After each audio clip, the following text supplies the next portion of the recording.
Welcome, brave listeners, to Wilhelm Presents Frightening Tales. Please tune in to frighteningtales.com for more scary stories. Today's tale is titled The Papercut, donated by author Liv Chocolate.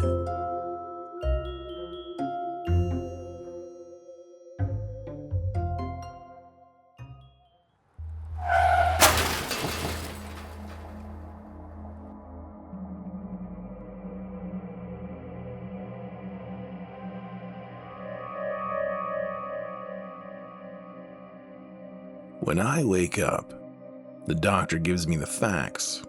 She delivers them to me gently, her voice like a warm cup of water you could steep a bag of tea in. Somehow, she's made a car accident sound like a paper cut. And so I decide that's what I'd like to call it from now on. A paper cut. "Can you feel your toes?" she asks. I think so. It's hard to tell. Can you tell me your name? John. Can you see anything, John? No. Is that normal? Typically. She excuses herself to check on another patient, and I anxiously wait for her to come back.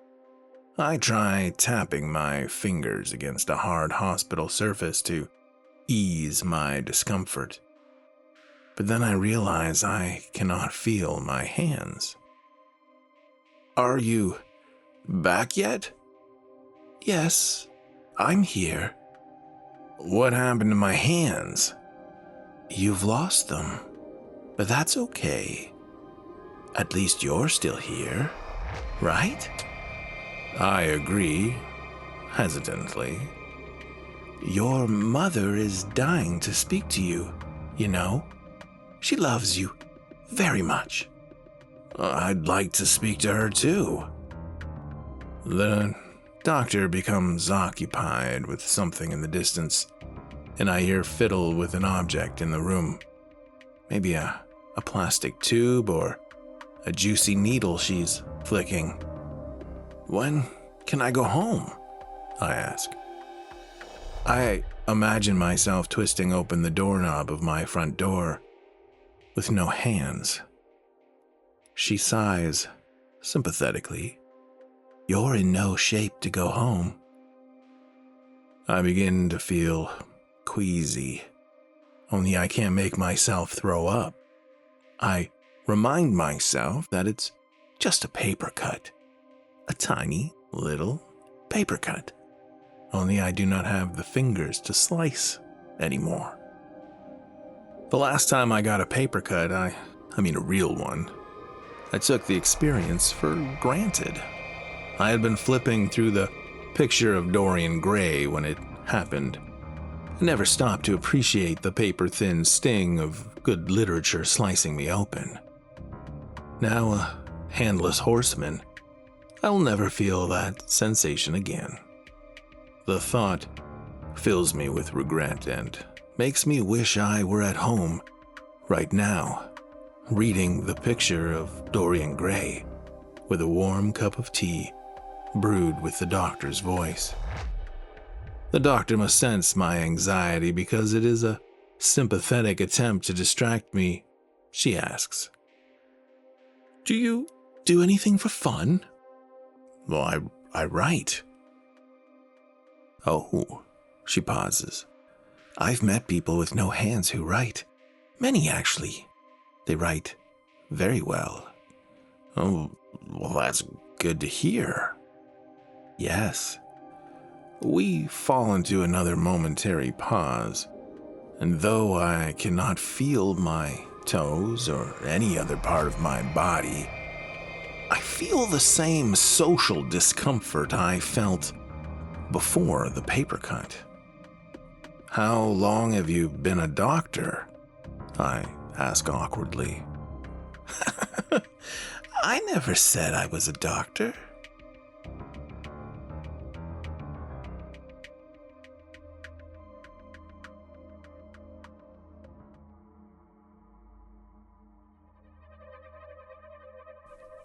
I have this issue where I say I'm gonna do something and then never do it. My biggest fear, I'm going to blink my 34-year-old eyes one day and then wake up in the last hours of my life with my unwritten novel still lingering above my rotting, liver-spotted head. I'm sorry, I tell the woman finally. I didn't mean to assume. That's okay, she says, because you simply can't be angry with a man who just lost his hands and vision. Are you a nurse? I ask. A medium? Does that mean you talk to the dead? Yes, I'm talking to you, aren't I?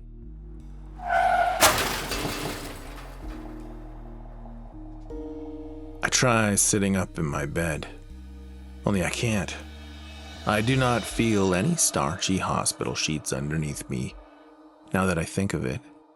But that can't be, I say. What about the other patient you checked on?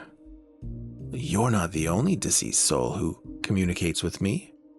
Right now I'm speaking to a man who fell off a ladder, and a beloved wife who died from bad eating habits in, I want to say, 97? And those are only two of many. But my mother, you said she wants to speak to me. She does. Then please, I'd like to just a moment. Another soul is trying to communicate with me. She excuses herself again, then cuts out before I can speak.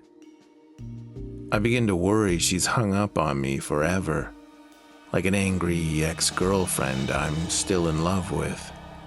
And yet, there is no hold music or staticky jazz or yacht rock to keep me occupied during my wait.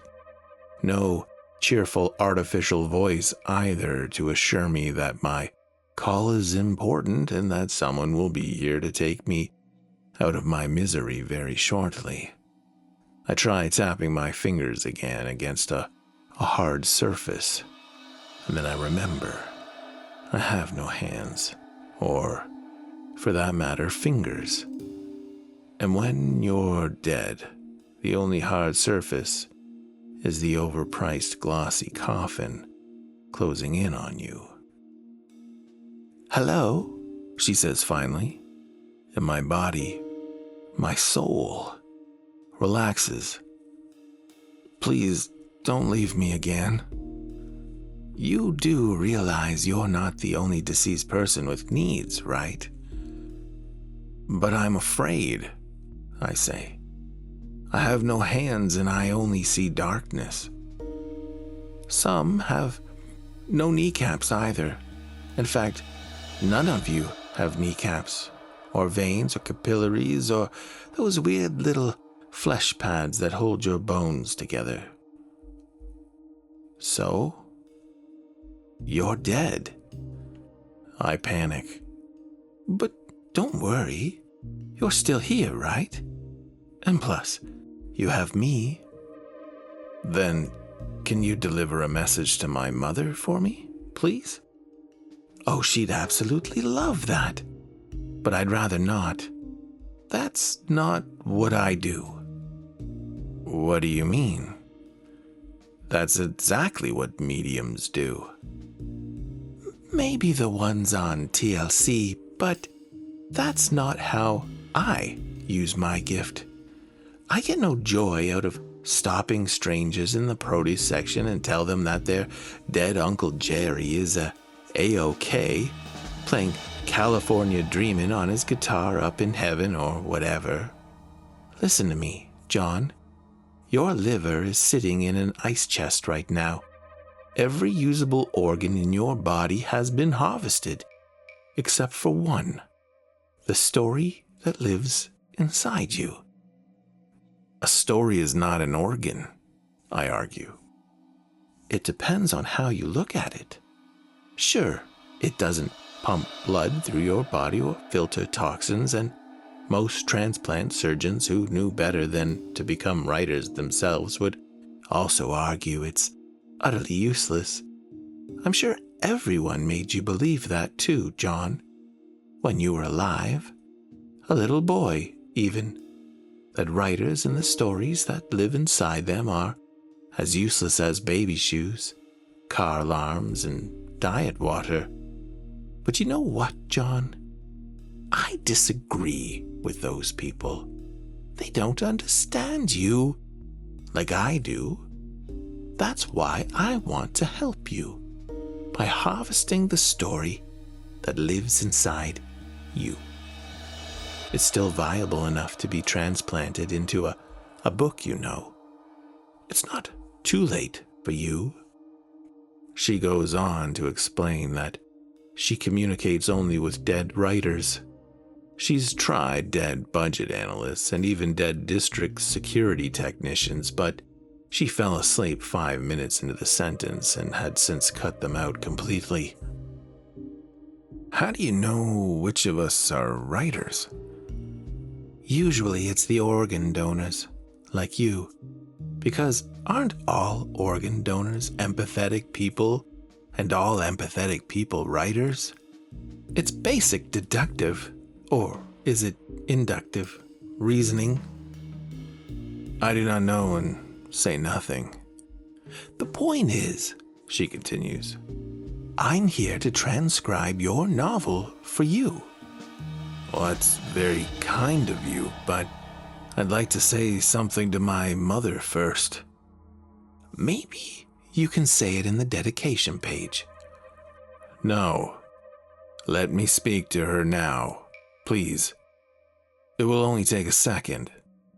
She laughs at me, calm yet angry, like the ocean that can either heal or drown you, depending on its mood. You can't tell me how to use my gift, John. How would you feel if I told you how to use your writing gift? I think about this for a moment. If you upset me again, she says in her calm, angry way, I'll cut your line forever. It's very easy to do. And then who will you have to talk to?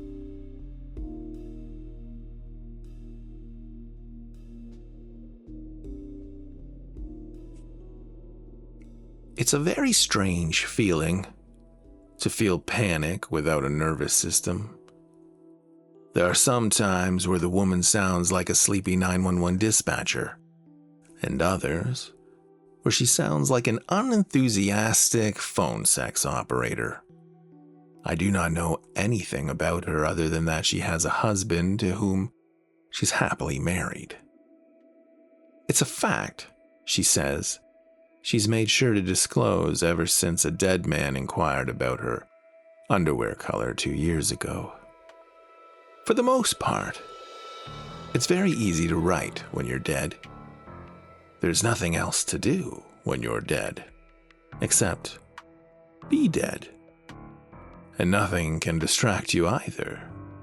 You can't eat cake or fall in love or impregnate anyone with a child, who will serve as yet another convenient excuse to put off your novel for another 18 years. All you can do is write about it. Could you please write the dedication page you promised? I asked the woman. Let's get back to your story first. You're nearly towards the resolution. But can you just write something short? It won't take long. I've already got all the words ready for you. I've been working very hard on them while you were communicating with the others. She becomes quiet for a moment, but this time, I do not feel awkward. What is it? I ask, afraid now. Is my mother okay? It isn't any trouble. I'd just like you to dedicate my story to her, so that she knows I'm okay, that I'm not entirely useless after all. I'm sorry, John. I'll write anything you'd like in the dedication page. I'm good on my word, but I can't guarantee your mother will read it. Why not? Is she okay? Yes, she's okay. It's just that every book I transcribe, I publish under my name. It's a sort of tax for the dead who no longer have pockets to pay me. Anything you write to your mother will be read by my mother instead. For a long time, we say nothing. Then, without warning, she hangs up. I'm alone for what feels like months, maybe years, but I have no conception of time to actually say. I know you're probably upset, John, she says suddenly one day. Everyone is. I used to disclose that information from the beginning of the seance, but then the spirits would get so boo-hoo about it that their stories would just die right along with them. Plus, whether you'd like to admit it or not, everyone has an ego, even the dead. They want people to say nice things about them at their funeral, to throw pretty flowers on their headstones. They want people to read their stories. They see their pensive little about the author headshots on the little book flap at the end.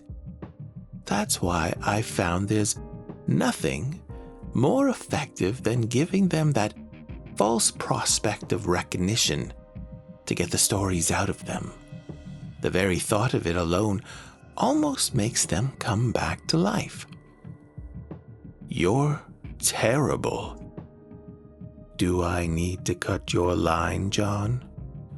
I could easily have one of my other souls tie up your loose plot threads for you. I'll leave you alone in your lifeless solitude forever. Don't writers love solitude? No, please don't go. I'm very sorry. Good. But may I please ask, why? Why? Isn't it obvious?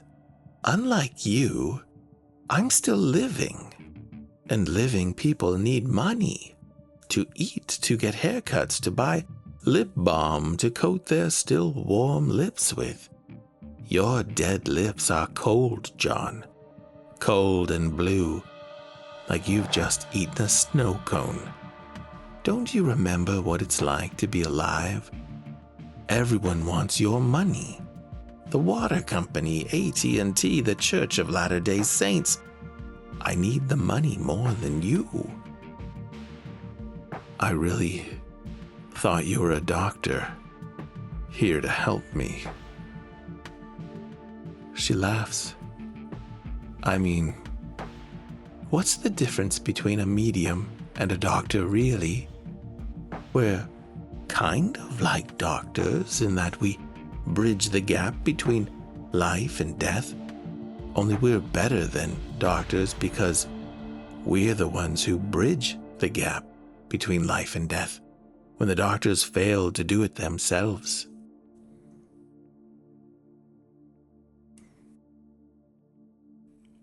I'm floating in my dark consciousness, like a fetus in amniotic fluid who will never come out.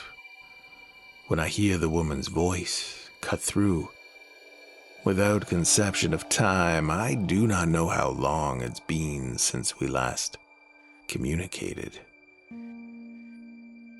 Hi, John, she says. Where have you been? Your book is very popular. Don't you mean your book?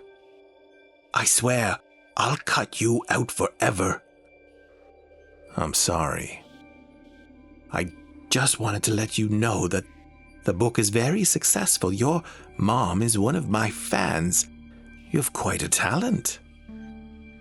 I bite my non-existent tongue. Thank you. My husband is actually taking me to a book signing right now. We're almost to LA, so I'll have to go soon. Wait, please. What does it feel like? What does what feel like? Being published. Can you describe it to me so I can vicariously live what you're living? I'm not a writer, John. You know I don't know how to describe stuff good. Well, try. You've described things poetically before. Those were inspired by excerpts from my other books, from the other spirits. Do you have a copy of my book with you? Yes. How does the book feel? Smell? Can you describe the texture of the cover between your hands? She flips through the pages in that calm, angry way again. It feels like paper. This is stupid. I have to go. Our exit's coming up. Just try. Please. Okay. Annoyed, she flips through the pages again and takes in the paper page aroma, when out of nowhere I hear familiarly deafening sound. It's like two strangers violently clinking wine glasses on the I-5 freeway in an unplanned toast to their last moments on Earth. Then, just like that, their cups shatter in a spray of red wine and broken glass, taking me to a place I know I've been before. Are you okay? I ask. She makes a strange noise, no longer flipping through the pages, and then in what turns out to be the last time I ever hear from the woman, she says to me, "Don't worry, John. It's just a paper cut."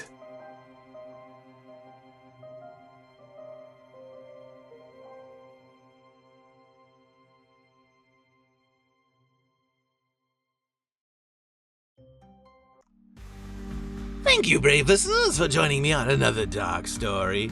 I urge all my listeners to go out and find more content by our weekly author, if you're not too timid.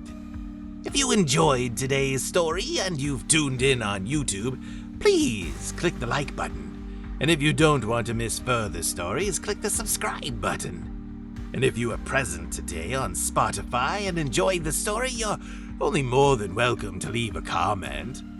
And if you're on Apple Podcasts, please leave the show a rating as you see fit.